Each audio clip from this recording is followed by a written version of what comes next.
In this session, we're going to be looking at how different folklore motifs or different aspects of folk tales end up in the four branches of the Mabinogi. Many scholars have commented on how different episodes in the four branches of the Mabinogi are actually very similar to episodes we find in folk tales, not only in Wales, but in Britain and Ireland and all across Europe, if not further afield. Several Celtic scholars have actually listed and categorised the different types of folklore motifs, basic story structures, if you like, that are found in the four branches. And we're going to be looking at how W.J. Griffith discussed some of these folklore motifs, and also seeing what other scholars have said about some very specific parts of folklore that we find in the four branches of the Mabinogi. And I'll also be asking the question, where do these folklore motifs come from? We've reached the second chapter in W.J. Griffith's Rhiannon, and this is the first chapter that really discusses Rhiannon specifically in much detail.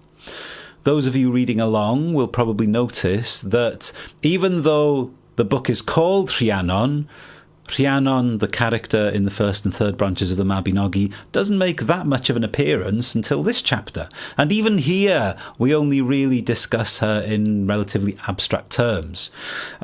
I think W.J. Griffith was building up to a much greater theory with regards to who Rhiannon is and what type of mythological character she is.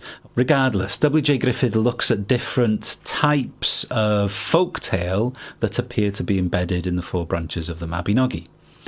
Now, let's take a look at some of these types of folk motif that we find and try and unpack them a little bit. And we're also going to look at the work of a later Celtic scholar by the name of Juliet Wood, who covered pretty much the same topic. Now, the specific motif that we're going to be looking at is usually known as the calumniated wife. Now, calumniated is a very rare word in English. It literally means falsely accused. So the folklore motif is really a motif about a falsely accused wife. And of course, in the first branch of the Mabinogi, Rhiannon is falsely accused of eating her own son. And this is actually very similar to plenty of other stories in the European tradition. Now, W.J. Griffith correctly identifies this folk motif. He correctly identifies the calumniated wife as part of Rhiannon's story. But once again, he comes to some very strange conclusions about what this motif tells us. And once again in this session, I'm going to be avoiding the more complicated and complex and, to be quite frank, confusing conclusions that W.J. Griffith comes to. And for those of you reading along, I encourage you to not spend too much time trying to understand in detail what W.J. Griffith is after, because in reality, there isn't much evidence to support his final conclusions. So we're going to be avoiding the more complicated ideas that he had, the more confused ideas that he had, and we're going to be looking at his raw data, if you like, looking at his very fundamental comparisons that he made, and finding some value in there. There is actually a lot of good that can be said about the comparisons, the basic comparisons that he made in his work. But we won't be following up on his conclusions about what those comparisons mean. I'm going to, of course, come to my own conclusions and draw on the work of Juliet Wood, also this later Celtic scholar, to help us understand what's going on. Now, Juliet Wood had something very interesting to say about W.J. Griffith in her own paper on the calumniated wife, published back in 1985.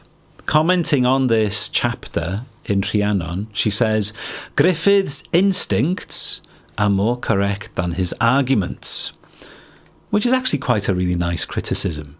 He instinctively understood that there was something going on, but his rationalisation didn't really work out. There was no real place for the type of arguments he built on this instinctive realisation that he had. But Gruffydd's instincts are more correct than his arguments when he points out that the motivation for the wife's persecution, for Rhiannon's persecution, is the hostility she engenders because she is a foreigner or a supernatural being. Now, this is important because this appears to be a crucial part of the calumniated wife motif. In the first branch of the Mabinogi, we can see that Rhiannon is a stranger to the court. She's an alien to the aristocratic society of Dyfed. She comes in from the outside. And this is an idea that Juliet Wood is going to develop further in her paper on the calumniated wife. But let's begin by taking a look at what W.J. Gruffydd had to say about this motif himself. Let's see how W.J. Gruffydd describes this very basic structure that we find in many folk tales, this motif called the calumniated wife. So he describes the motif like this, and this is Gruffydd once again summarising many different stories, bringing many different similarities together to create this outline, this sketch of the calumniated wife motif. A king has married a woman from another country, a foreigner or an alien, yeah? Sometimes definitely from the other world. Of course, this is something that we can see in the story of Rhiannon. Even though she's not explicitly from the other world, the way she arrives in the first branch kind of betrays a connection, at least, to Annwn, to supernature. The king's mother, or in many cases the king's subjects, are jealous of her and try to induce the king for various reasons. One being that she is apparently barren. Now, this is something that happens in the first branch. Pwyll's courtiers, his subjects, come to him and say, we're really concerned that you and Rhiannon, even though you've been married for a few years now, that you're not having children. And of course, Pwyll has to promise them that he will have a child with Rhiannon. But in the calumniated wife summary that Gruffydd is giving, the king is essentially being lobbied by his subjects to divorce his queen, this woman that he's married from another country, because she's barren, she can't provide an heir. He refuses, and the queen's enemies plot her downfall. There are 3 types of false accusations in the various versions.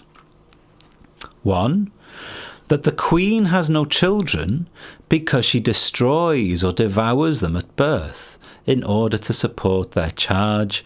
They steal the child at birth and smear the mother with blood. Now, of course, this is exactly what happens in the story of Rhiannon. And to be clear, I think W.J. Gruffydd is specifically referring to the first branch here. There are other stories that do similar things, but this is specifically following the first branch here. The other variations, of course, are that the queen herself is a demon or fairy, that the father is a demon visitant, and that the child is a fairy or demon child and should be destroyed. Of course, this is also similar to the motif we looked at last week, the idea that there is a supernatural father to a special child. Yeah? Here it's a negative and it's portrayed as something that the queen is guilty of. Yeah? Version number 3, that the queen has given monstrous birth to an animal. To support this charge, they steal the child and place an animal in the bed with the queen. And we can see that last one there could be similar to Rhiannon in that her child is mistaken for a May foal. Gori or Pryderi doesn't necessarily arrive on the scene in the form of an animal and then transform into a human. He is, of course, born as an infant, but he has these very close connections to an animal. So this could also be part of the folk motif that Gruffydd sees as being present in the first branch of the Mabinogi. Now, in the second half of this very traditional story, the king then turns against his wife. he banishes her from the royal bedchamber, compels her to do menial tasks, and orders her to perform a penance appropriate to the crime as follows. And again, this is following Rhiannon's story very clearly. If the accusation is that of destroying the child, she's condemned to be struck every day by the butcher with a knife. Now, some of you may already be cottoning on to the fact that significant portions of this motif are actually similar to the story of Branwen in the second branch, but we'll come to that similarity again in a moment. Second variation. If the charge is of having consorted with a demon, no definite penance is recorded, since it would be difficult to devise anything appropriate, but there can be a test. The child is held in the fire. If he does not burn, then he is a son of the demon. It is possible that the queen also is thrust into the fire. Now, once again, in the second branch of the Mabinogi, Branwen's son Gwern is thrust into the fire. W.J. Griffith assumes that this is an original version of the story that ends up as a broken type of story in the second branch. But again, we'll come to this in more detail later on. Third variation. The penance for having given birth to an animal is to be compelled to do the tasks which that particular animal usually does, or to behave as such an animal naturally behaves. Of course, this is precisely what happens to Rhiannon. As I was pointing out there are some similarities between the story of Rhiannon and the story of Branwen. In fact, we could make an argument that this is an interlacing of one type or another. That is, an intentional pattern in the four branches that the author is repeating so as to stress a particular theme. Or the other alternative is that we could say that this is an accidental or a coincidental interlacing. That the stories of Branwen and Rhiannon are similar basically because they're traditional tales. And traditional tales usually draw on common motifs. They share a similar underlying structure. Juliet Wood runs through the comparison between Rhiannon and Branwen in a bit more detail in her paper, really developing W.J. Griffiths' initial comparison between Rhiannon and Branwen. But I find Juliet Wood's comparison a little bit more convenient. The Welsh heroines in the first and second branch of the four branches, Rhiannon and Branwen, are very different in character, but they both share the experience of persecution after marriage. The link between the two is further strengthened by the fact that the stories share a number of folktale motifs.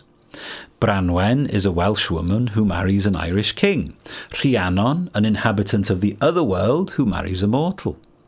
Both are rejected after marriage, like the women in other calumniated wife tales, and ultimately their persecution stems from the fact that these women are foreigners, intruders, as it were, into a world which will not readily accept them. On a literary level, the calumniated wife motif contributes to the complex characterization of two very different heroines. But it also reflects cultural factors which created a situation in which foreign wives would be open to persecution. Now, of course, Juliet Wood here is offering a sociological interpretation. She's saying that this motif, the calumniated wife, and therefore the stories of both Rhiannon and Branwen, they reflect a social reality, something that actually happened in medieval societies. That being the idea that women were often married in marriages of convenience, arranged marriages. She would be marrying into a lineage in a foreign land, a different place, not her home. Of course, the privilege of patriarchy meant that men controlled territory and they very rarely had to leave home when they were in power. They did leave home when they were given out in fosterage, and perhaps when they were, for whatever reason, thrown out of their own territories, perhaps for losing a war, what have you. But fundamentally, the privilege of patriarchy meant that men could largely stay put if they were in power. Women, on the other hand, if they were to marry, would always have to leave the traditional home and enter a strange court with a totally new family. And of course, this would put them at a disadvantage. Now, Juliet Wood goes on to describe this in a bit more detail. The structure underlying the story, the persecution of a queen who is an outsider in her husband's kingdom, is a constant feature no matter how complicated or how literary the tale. So I would say that what Juliet Wood is revealing here in many ways is what I would call a structure of belief. Yeah, it's a common idea, a common belief, an expectation almost in the medieval audience that this is often what happens to stories about these types of women.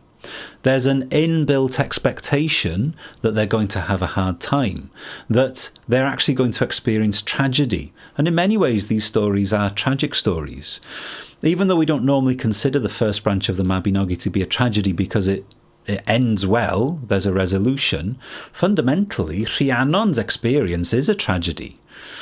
But fundamentally, as Juliet Wood points out, that idea is consistent. That tragic idea is consistent, not only in the four branches of the Mabinogi, but throughout many of the different variations of folk tales that we find across Europe and beyond.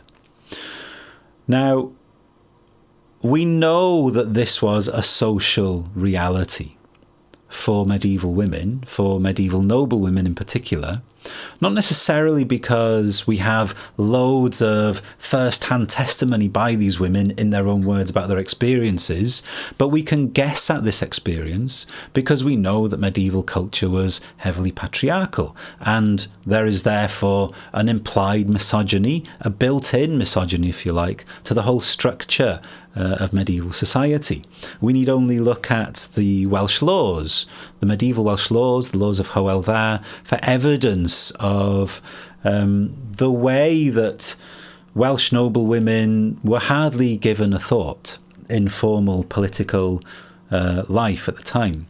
Robin Chapman Stacey wrote a paper 20 odd years ago now that was published as part of the book of essays called The Welsh King and His Court, and he describes the position of the Queen as described in the Welsh laws, in the traditional native laws, like this.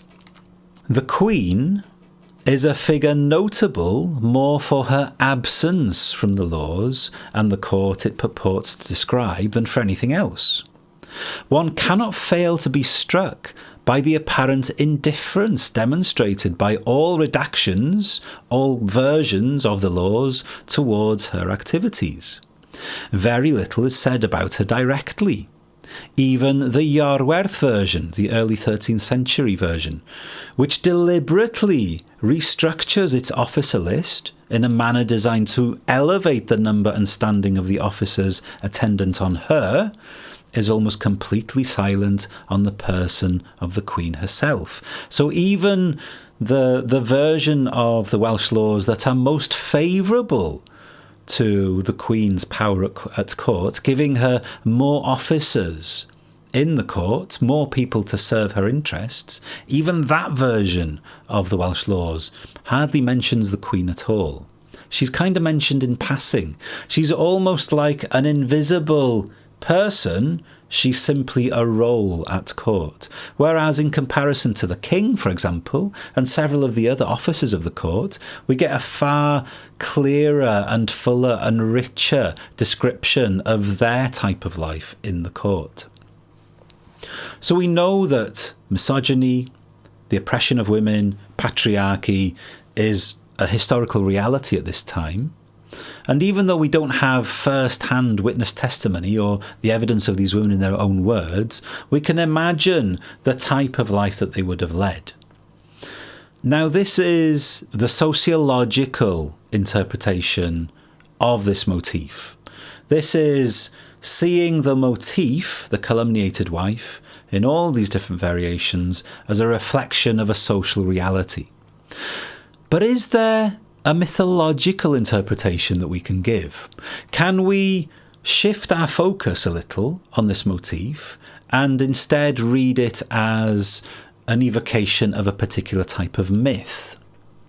That is something which evokes ideas of sacredness, ideas of spiritual philosophy, ideas of deep fundamental values and morals, universal principles, let's say, which are implied in this motif. Well, as those of you who follow the courses will know, I very often describe Rhiannon as an embodiment of supernature, someone who comes from the other world and who ventures into the mortal realm. And as she becomes more and more entangled in the mortal realm, the more and more she is misunderstood and the more and more she is mistreated. Symbolising perhaps the way that supernature is treated in our natural mundane realm, in that humanity, in terms of Welsh culture here, medieval Welsh culture, apprehends supernature as this beautiful, gorgeous horse goddess riding in on her magical horse initially, but that familiarity breeds contempt. That the more people engage with this supernatural, glorious, beautiful goddess, the more contemptuous they become of her. The more familiar they become with her beauty and her grace and her magic, the more mundane she becomes, and therefore the worse her treatment. She is fundamentally downgraded in the story from being a glorious horse goddess to being a mere beast of burden, someone who is only fit for carrying people on her back. That's fundamentally the trajectory Rhiannon takes in the first branch. And that journey could be an illustration of how humanity fundamentally comes to engage with supernature, that ultimately we demean it, we tarnish it, we diminish it, literally. So that's one interpretation we could give. We could, of course, also develop this a little bit further. Another mythological interpretation would be to correctly identify Rhiannon and Branwen as sovereignty figures, and therefore their stories is illustrative of what happens to sovereignty. Now, sovereignty in the traditional sense, in the mythological sense, is of course a female figure that embodies abundance, fruitfulness, the fruition, the wildness of the land, all of the life and abundance which is beyond the influence of the political state, let's say. Wild abundance in particular appears to be a strong theme in the Goddesses of Sovereignty, something, of course, that you can find out on the free Goddess of Sovereignty course. Just go and visit the website and follow the links to the free course. So if we're reading this motif, this type of story, as a mythological description of what happens to sovereignty, then is this a mistrust in sovereignty, a mistrust in the wild, growing abundance of the land? Is this a way of depicting wild, natural abundance as something that's subhuman, something that doesn't have the same rights that a human being has, because it's monstrous, because it inevitably leads to monstrous types of behaviour? Nature red in tooth and claw, fundamentally. Nature as a cruel system of stronger animals eating weaker animals, and the suffering, the pain and the agony of being hunted and killed and torn apart and eaten. The monstrous nature that Rhiannon is accused of in the first branch of the Mabinogi. Is this a mythological description of a type of tragedy, in that the sovereignty of the land, who is a figure who embodies not only the wild abundance, but the way that that abundance is consumed and ultimately comes to die, is it a mistrust of that aspect of sovereignty? That civilized, normal, mundane human society cannot really trust sovereignty because of this monstrous aspect, the death part of the cycle. So this would be another mythological interpretation of this very profound motif, this very potent story structure that we find in all of these different stories. So there we have several different types of interpretation. We've got a sociological interpretation, the experience of actual noble women as they are farmed out to different noble courts, married off to be baby-making machines for different men, essentially. And then we also have these two mythological interpretations. The trials and tribulations of the sacred, supernature, as it comes into contact with mortal reality. And then also the idea of sovereignty as also containing within herself not only wild abundance, but also monstrous, horrific consummation and death. Now, just to finish here, it's also worth looking at what this all tells us about the four branches of the Mabinogi, fundamentally. And for those of you sitting the four branches course at the moment, I'm hoping that you'll find this last section interesting and useful on the course. Juliet Wood puts this very well, I think, at the very end of her paper. This examination of the parallels between the four branches and folk tales that contain the calumniated wife episode or motif does not imply that these tales were direct sources for the author of the four branches. So what she means is that the author of the four branches didn't necessarily know of these specific folk tales that use the same motif. Yeah, that's not what's being suggested here. Reconstruction of sources is always difficult, and in many ways this is a criticism not only of W.J. Griffith but of several other scholars' work too. Reconstruction of sources is always difficult, and the author may have known one or several versions of the tale, of the traditional tale now, the story of Rhiannon or the story of Branwen. What seems unlikely is that the author created a pastiche out of half-remembered folklore motifs, or that he was trying to make sense out of a contaminated mythology, as Griffith implies. Rather, the author's use of folklore sources was a creative and very controlled activity. The many parallels between the events of the Welsh tales and folklore tradition indicate that the latter, folklore tradition, was a major source for these tales. But it is also evidence from the text that the author reworked the stories, developing the dramatic possibilities and adding characterization. Now, I would be a little bit more cautious with saying how much the author reworked the basic stories. The author clearly wrote the stories in their own voice and developed these very intriguing and very powerful and very clearly cut characters in the story, for sure, and wrote with this great style. But fundamentally, I agree with Juliet Wood there, that the folklore, the folk tales in the Welsh tradition were very close to the author's version as the author wrote them down. The author knew of these folk tales and probably had a preferred version of the tales, which was probably a standard version known to many other storytellers. It could have been quite a common version throughout Wales.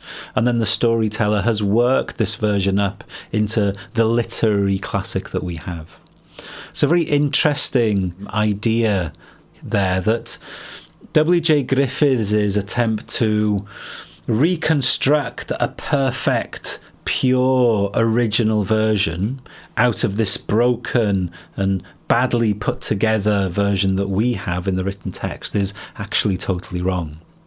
The similarities between different episodes in the Four Branches and the different folktale motifs that we find all over Europe suggests very strongly that the author was working very closely with the traditional materials.